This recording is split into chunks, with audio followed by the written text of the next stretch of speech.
Dans cette capsule, nous allons étudier la dilution d'une solution. Alors qu'est-ce qu'une dilution?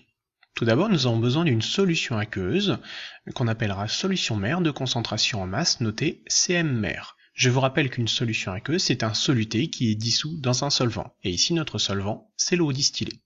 Dans cette solution mère, nous allons rajouter encore le même solvant, donc de l'eau distillée. Et nous obtiendrons donc une solution fille de concentration en masse notée CM-fille.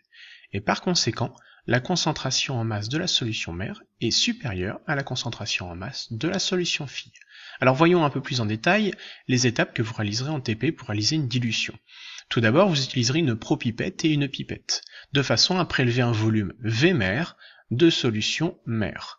Vous vous arrêterez au trait de jauge supérieur en veillant à ce que le bas du ménisque soit bien au niveau du trait de jauge.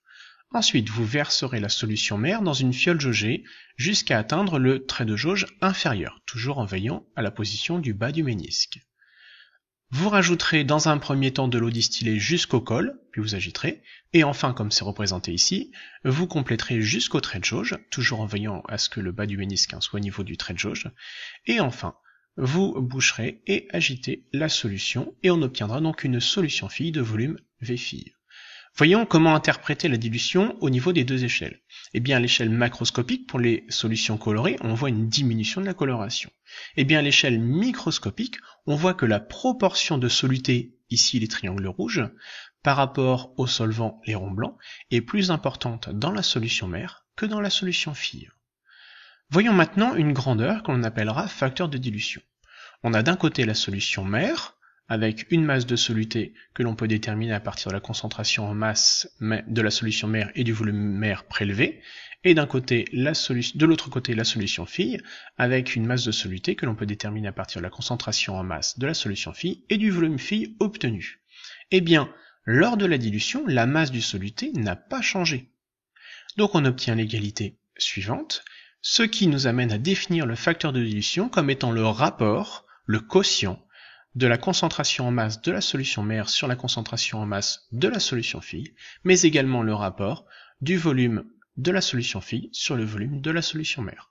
On voit donc que le facteur de dilution est une grandeur sans unité et dont la valeur sera toujours supérieure, strictement supérieure à 1.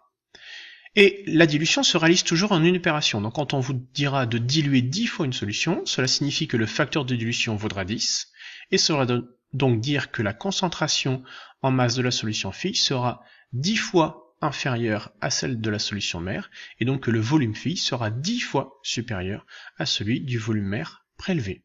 En résumé, vous devez donc être capable de déterminer la valeur de la concentration en masse d'un soluté à partir du mode opératoire de la dilution, et évidemment utiliser les grandeurs quotients pour déterminer un numérateur ou un dénominateur. Voilà, j'espère que vous avez tout compris. À bientôt pour une prochaine capsule.